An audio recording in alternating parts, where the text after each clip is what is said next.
అందరికీ praise the lord. ఈరోజు మనము సంఖ్యాకాండము 31వ అధ్యాయాన్ని ధ్యానం చేసుకుందామండి.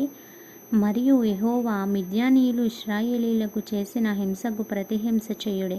తరువాత నీవు నీ స్వజనుల యొద్దకు చేర్చబడుదువని మోషేకు సెలవీయగా, మోషే ప్రజలతో, మీలో కొందరు యుద్ధ సన్నద్ధుల మిద్యానీయుల మీదికి పోయి మిద్యానీయులకు యెహోవా విధించిన ప్రతిదండన చేయునట్లు ఇశ్రాయేలీయుల గోత్రములన్నింటిలోనూ ప్రతి గోత్రంలో నుండి 1000 మందిని ఆ యుద్ధమునకు పంపవలెను.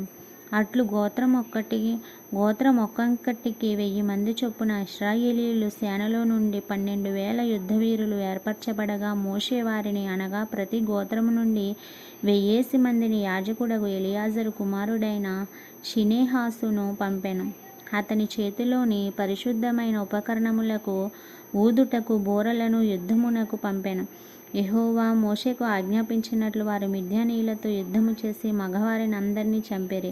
చంపబడిన ఇతరులు గాక మిద్యానీయుల రాజులను అనగా మిద్యానీయులు 5 రాజులైన ఏవీయు, రేకెమును, సూరును, హోరును, రెబాను చంపిరి.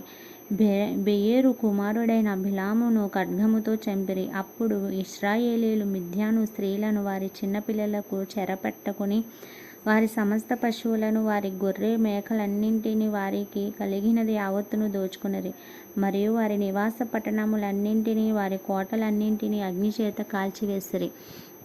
వారు మనుషులనేమి పశువులేని సమస్తమైన కొల్ల సొమ్మును, మిద్యానీయుల ఆస్తిని యావత్తును తీసుకునిరి. తరువాత వారు మోయాబు మైదానములలో యెరికో యొద్దనున్న యోర్దాను దగ్గర దిగియున్న దండులో మోషే యొద్దకును యాజకుడైన ఎలియాజరు నొద్దకును ఇశ్రాయేలీయులు సర్వ సమాజము యొద్దకును చెరపట్టబడిన వారిని అపహరణములను ఆ కొల్ల సొమ్మును తీసుకుని రాగా, మోషేయు యాజకుడైన ఎలియాజరును సమాజ ప్రధానులందరూ వారిని ఎదుర్కొనుటకు పాలెములో నుండి వెలుపలికి వెళ్ళిరి. అప్పుడు మోషే యుద్ధసేనలో నుండి వచ్చిన సహస్రాధిపతులను, శతాధిపతులను, సేనానాయకుల మీద కోపపడెను. మోషే వారితో, మీరు ఆడవారినందరినీ బ్రతకనిచ్చితిరా? ఇదిగో, బిలాము మాటను బట్టి పెయోరు విషయములు ఇశ్రాయేలీయుల చేత యెహోవా మీద తిరుగుబాటు చేయించిన వారు వీరు కారా? అందుచేత యెహోవా సమాజములో దిగులు పుట్టియుండెను గదా. కాబట్టి మీరు పిల్లలలో ప్రతి మగవానిని, పురుష సంయోగము ఎరిగిన ప్రతి స్త్రీని చంపుడి. పురుష సంయోగం ఎరుగని ప్రతి ఆడపిల్లను మీ నిమిత్తం బ్రతకనీయుడి. మీరు 7 దినములు పాలెము వెలుపల ఉండవలెను. మీలో నరుని చంపిన ప్రతివాడును, చంపబడిన నరుని ముట్టిన ప్రతివాడును, మీరు చెరపట్టిన వారును 3వ దినమున 7వ దినమున మిమ్మును మీరే పవిత్రపరచుకొనవలెను.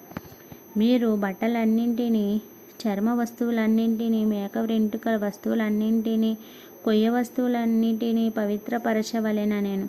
అప్పుడు యాజకుడగు ఎలియాజరు యుద్ధమునకు పోయిన సైనికులతో, యెహోవా మోషేకు ఆజ్ఞాపించిన విధి ఏదనగా, మీరు బంగారమును, వెండిని, ఇత్తడిని, ఇనుమును, తగరమును, సిసమును అనగా అగ్నిచేత చెడని సమస్త వస్తువుల మాత్రము అగ్నితో వేసి తీయవలెను. అప్పుడు అవి పవిత్రమగును. అయితే పాప పరిహార జలము చేత వాటిని పవిత్రపరచవలెను. అగ్నిచేత చెడునట్టి ప్రతి వస్తువును నీళ్లలో వేసి తీయవలెను. 7వ దినమున మీరు మీ బట్టలు ఉతుకుకొని పవిత్రులైన తరువాత పాలెములోనికి రావచ్చుననెను. మరియు యెహోవా మోషేకి ఇలాగు సెలవిచ్చెను, నీవును యాజకుడైన ఎలియాజరును సమాజము యొక్క పితరుల కుటుంబములలో ప్రధానులను, మనుషులలోనేమి పశువులలోనేమి చెరపట్టబడిన దోపుడు సొమ్ము మొత్తమును లెక్కించి 2 భాగములుగా చేసి యుద్ధమునకు పూనుకొని సేనగా బయలుదేరిన వారికి సగముగా, సర్వ సమాజమునకు సగము పంచిపెట్టవలెను. మరియు సేనగా బయలుదేరిన యోధుల మీద యెహోవాకు పన్ను కట్టి ఆ మనుషులలోను, పశువులలోను, గాడిదలలోను, గొర్రె మేకలలోను 5వ వంతులను 1 చొప్పున వారి సగముల నుండి తీసుకొని యెహోవాకు ప్రతిష్ఠిత అర్పణముగా యాజకుడైన ఎలియాజరుకు ఇయ్యవలెను. మనుషులలోను, పశువులలోను, గాడిదలలోను, గొర్రె మేకలలోను, సమస్త విధముల జంతువులలోను ఏబందింటికి 1 చొప్పున ఇశ్రాయేలీల సగములో నుండి తీసుకొని యెహోవా మందిరమును కాపాడు లేవీయులకు ఇయ్యవలెను. యెహోవా మోషేకు ఆజ్ఞాపించినట్లు మోషేయు యాజకుడైన ఎలియాజరు చేసిరి.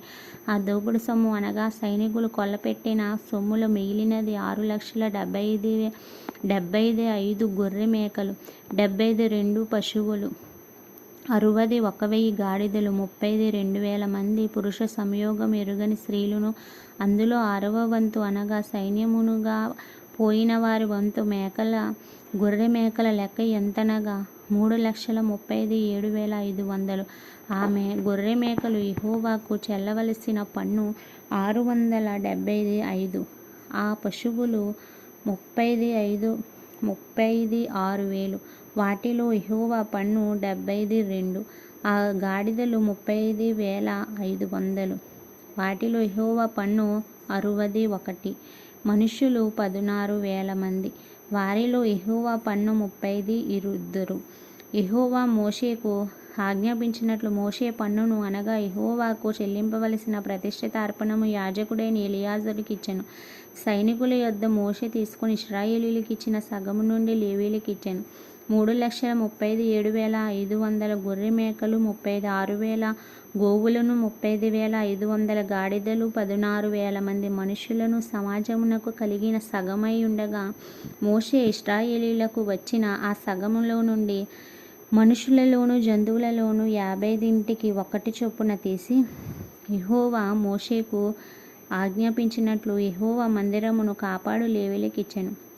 అప్పుడు సేన సహస్రముల నియామకములు అనగా సహస్రాధిపతులు, శతాధిపతులు మోషే యొద్దకు వచ్చి, నీ సేవకులమైన మేము మా చేతి క్రిందనున్న యోధులను లెక్కించి మొత్తము చేసితిమి. మాలో ఒక్కడైనను మొత్తమునకు తక్కువ కాలేదు. కాబట్టి యెహోవా సన్నిధిని మా నిమిత్తము ప్రాయశ్చిత్తము కలుగునట్లు మేము మాలో ప్రతి మనుషునికి దొరికిన బంగారు నగలను, గొలుసులను, కడియములను, ఉంగరములను, పోగులను, పతకములను యెహోవాకు అర్పణముగా తెచ్చియున్నామని చెప్పగా, మోషేయు యాజకుడైన ఎలియాజరు నగలను చేయబడిన ఆ బంగారును వారి యొద్ద తీసుకొనిరి. సహస్రాధిపతులను, శతాధిపతులను ప్రతిష్ఠితార్పణమును యెహోవాకు అర్పించిన బంగారం అంతయు 16,750 తులములు. ఆ సైనికులలో ప్రతివాడును తన మట్టుకు తాను కొల్ల సొమ్ము తెచ్చుకొని ఉండెను. అప్పుడు మోషేయు యాజకుడైన ఎలియాజరును సహస్రాధిపతుల యొద్ద నుండి, శతాధిపతుల యొద్ద నుండి ఆ బంగారము తీసుకుని యెహోవా సన్నిధిని ఇశ్రాయేలుకు జ్ఞాపకార్థముగా ప్రత్యక్షపు గుడారమున ఉంచిరి. ఇంతటితో ఈ పరిశుద్ధ వాక్యం మనలను దీవించి ఆశీర్వదించునుగాక. ఆమేన్.